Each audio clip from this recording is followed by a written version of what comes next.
Et salut à tous, on se retrouve pour une vidéo sur mon dernier jouet. Même si c'est vieux, c'est mon dernier jouet. En fait, ce qui m'a convaincu, c'est un pote de la team qui joue très souvent sur GG, etc. Et je trouve que c'est un counter super cheap pour beaucoup de teams.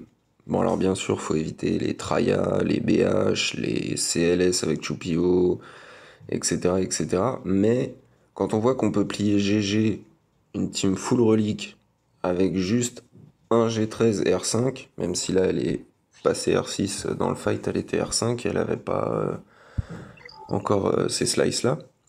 Elle était à 124k de santé au lieu de la 142. Mais voir qu'on peut plier GG avec juste un G13, un G12 et du G10, G8, c'est superbe. Bah, comme point de comparaison, on pourrait prendre BAM, où il faut qu'ils soient tous G13, qu'il y ait Nest dans la team, que le turn order soit parfait, nanana, que les planètes soient alignées, que... Ouais, c'est bon, bon, il est nul, faut le dire, il sert à rien le machin. Euh, Et là, on met juste la vieille, avec un peu de santé, un petit Talzin lead. Alors, je lui ai mis sa Zeta sur son unique, mais c'est franchement inutile. Ce qu'il faut, c'est juste jouer Talzin lead, donc là, un bon vieux G8, hein, avec des modes pourris de chez pourris, hein, ce qui restait. Voilà. Alors, bon vieux 185 de speed, on est bon. Ensuite, il faut une assage. Bon, alors, j'ai choisi de la mettre G12 quand même pour qu'elle rank up son DPS petit à petit, mais que ça ait un petit point de départ. Donc, j'ai choisi des sets qui tabassent un peu. Mais par contre, c'est pareil, point de vue speed, elle est horrible. Bah, la zombie, elle est G10 juste parce que sinon elle revive pas, elle a pas assez de revive. Et du coup, au début, le tank d'Aka se rank up point de vue de la santé avec toutes les morts qu'il va y avoir. C'est mieux d'avoir quand même au moins le zombie G10. Ça, c'est cool. Et la dernière, c'est donc Talia, MVP, niveau 80, G8, aucune capacité au max, des modes explosés au sol. Mais tout ce qui nous intéresse dans Talia comparé à l'esprit, c'est ce sort-là qui dissipe les affaiblissements infligés aux sœurs de la nuit. Comme ça, si vous prenez un heal block sur Daka, vous pouvez le dispel. Ça, c'est vraiment parfait. Et en plus, elle est tellement pourrie qu'elle meurt dès qu'il y a une mouche qui pète à 3 mètres, elle est décédée. Et avec le lead de Talzin, ce qui va être bien, c'est que quand une NS va faire des basiques, elle va appeler les NS qui sont mortes. Donc une fois par tour. Donc c'est plutôt cool parce que ça compte comme un revive. La NS morte joue et ensuite elle remeurt. Donc ça rank up à Sage et Daka. Et du coup en fait c'est vraiment cheap parce que même Daka, même si je lui ai mis des modes santé, elle a une speed, c'est pourri. Donc là, on a mode pourri sur Daka, mode pourri sur Asajj, mode pourri sur Talzin, mode pourri sur Zombie et mode pourri sur Talia. Donc on a eu besoin de zéro bon mode, juste des primaires santé. Là, c'est un gros hasard si ça s'est transformé en 17 parce qu'à la base c'était un bleu qui était genre à plus 9, je crois. Et celui-là, c'est un peu pareil. Là, pareil, j'avais un plus 8 ou un truc comme ça. Non, un plus 10 de vitesse en secondaire, mais si on n'avait pas eu, ce serait limite pareil. Donc on n'a pas de speed, on n'a pas de gir sur 3 NS, si on peut compter à ça G12 maintenant comme vraiment de gir, bof. Là, je vais juste slice ces modes en jaune, histoire que si elles prennent de l'attaque, du coup critique ou tout ça, ça peut aider pour rank up le DPS. Mais le reste, Talia, elle est même pas finie. Donc c'est vraiment intéressant. Après, bien sûr, faut éviter les GG Watt. GG DDK, ça peut être tendu hein, s'ils décident de one-shot Daka dès le début. Ça pue. Mais encore une fois, il y a quand même... Si Daka se fait one-shot par DDK, on va dire un peu tardivement dans le combat, eh ben on a toujours encore le lead de Talzin qui fait que... Alors, c'est...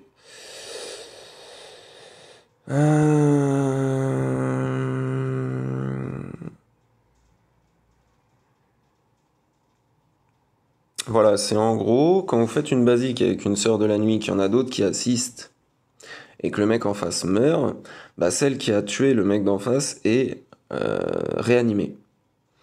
Donc ça laisse un petit sauvetage de cul supplémentaire, donc c'est vraiment pas mal. Et puis on va voir tout de suite comment ça marche pendant le combat, parce que c'est trop fun. Donc on va partir sur Magic 10, qui est un GGR4, B2R3, B1R5, Magna Guard R5 et un DDK G12, parce que c'était de la TW, donc je voulais y aller mollo pour le premier essai avec mon nouveau jouet. Donc on regarde même pas les speeds, hein, on sait que on est très probablement en dessous, mais on s'en contre-fou, le but c'est que tout le monde meurt dès le début. Et donc voilà notre team pépite. La Daka, donc, elle était R5 et elle avait 124 PV. Donc il y a probablement énormément d'erreurs, le petit mode avion histoire de. Il y a probablement énormément d'erreurs parce que c'est l'une des premières fois où je l'ai joué. Enfin la première fois d'ailleurs en 5v5 contre un GG. Du coup, il y a sûrement tout un tas d'erreurs que j'aurais pu éviter, que j'apprendrai à ne pas faire au fur et à mesure du temps. Voilà, déjà, une première AOE, tout le monde qui disparaît. Au début, on va revive un peu, histoire de. On va cleanse parce que Daka avait élimu Amélio, même si c'était pas vraiment utile à ce moment-là.